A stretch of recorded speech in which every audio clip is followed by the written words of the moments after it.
اس نے اپنے بیٹے بھی بھیجے جہاد کے لیے، شور تھا، شور کو بھی بھیجا، ایک روایت کے مطابق کہتا 3 بیٹے تھے اس کے، یا کم و بیش جتنے بھی تھے، پر بیٹے بھی گئے تھے اس کے جہاد، بھائی بھی اس کے گئے تھے جہاد میں، شوہر بھی گیا تھا، والد بھی گیا تھا، خوش نصیب خاتون تھی، سارے رشتہ دار اس کے مردوں میں سے وہ جہاد کے لیے گئے ہوئے تھے۔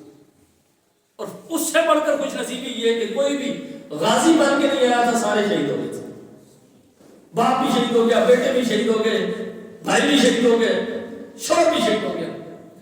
اب وہ خاتون جب چونکہ مدینہ شریف میں حضور چھوڑ کے چلے جاتے تھے، خواتین کو زیادہ تر خواتین مدینہ میں ہوتی تھی، چاند کو ساتھ لے کے جاتے تھے، تو جب خبر پہنچتی نا مدینہ میں کہ اللہ نے لشکر اسلام کو فتح دے دی ہے، مسلمان واپس آ رہے ہیں، تو پھر وہ عورتیں مدینہ شریف کے بارڈر پر، مدینہ شریف کے جو ہے وہ آخری کونے پر ان مجاہدین کا استقبال کرنے کے لیے اور حضور کا دیدار کرنے کے لیے آ جاتی تھی۔ اب وہ عورت بھی آ گئی،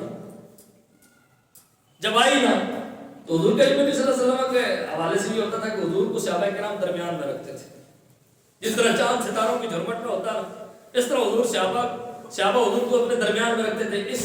اس سے ایک دفاعی طریقہ کار بھی جو ہے وہ اچھا ہے کہ تاکہ کوئی جو ہے وہ حضور کو نقصان نہ پہنچا سکے۔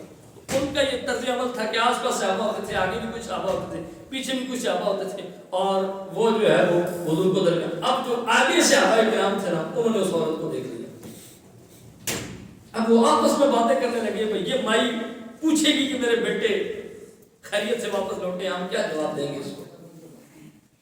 بیٹے تو سارے شہید ہو گئے، بھائی کا پوچھیں گے، بھائی کا کیا بتائیں گے کہ تیرا بھائی بھی شہید ہو گیا، شوہر کا پوچھیں گے، شوہر کا کیا بتائیں گے کہ تیرا شوہر بھی شہید ہو گیا، والد کا پوچھیں گے تو والد کا کیا بتائیں گے کہ والد بھی شہید ہو گیا، یعنی تیرے گھر میں کوئی بھی نہیں رہا، سارے شہید ہو گئے۔ اب یہ وہ سوچ رہے تھے، اتنے میں وہ عورت بالکل سامنے آ گئی۔ ایک صحابی نے کہا مائی تیرے بیٹے سارے شہید ہو گئے ہیں، اللہ تعالیٰ ان کی شہادت کو قبول کرے۔ مائی نے کہا مجھے بیٹوں کا نہ بتاؤ، مجھے حضور کا بتاؤ، حضور کیسے ہیں؟ دوسرا صحابی بولا مائی تیرے بھائی تھے، وہ تیرے بھائی بھی اس جہاد میں شہید ہو گئے، فرمایا مجھے بھائیوں کا نہ بتاؤ، مجھے یہ بتاؤ حضور ٹھیک ہے؟ تیسرا بولا مائی تیرا شوہر بھی شہید ہو گیا ہے، کہا شوہر کی بات بعد میں کرنا، حضور کا بتاؤ، حضور ٹھیک ہے؟ ایک بولا اس نے کہا جی جناب آپ کے والد بھی شہید ہو گئے، ان کو بھی شہید کر دیا گیا ہے۔ اس عورت نے کہا میرے والد کی بات بھی بعد میں ہوگی، پہلے حضور کی بات کرو، حضور سلامت ہے۔ تو ایک صحابی نے بولا ہاں حضور سلامت ہے۔